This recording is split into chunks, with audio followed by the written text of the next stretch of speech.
In this CapCut Mobile tutorial, I'll show you how to create a page-turning text animation that looks like your text is flipping through pages. Let's get started. First, open your project in CapCut Mobile. From the bottom toolbar, tap on Text, then tap Add Text and type in the text you want to animate. Next, go to the Font tab and choose a font style that suits the page turn effect.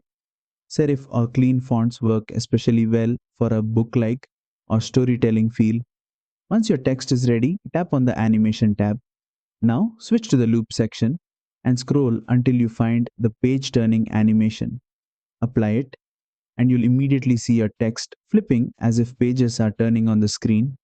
To control how fast the page turn happens, use the duration slider.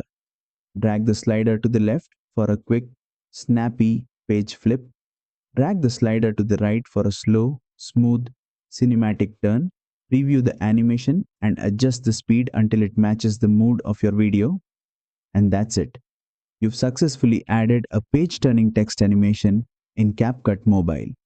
If this tutorial helped you, don't forget to like, share, and subscribe for more fully detailed CapCut Mobile editing tutorials.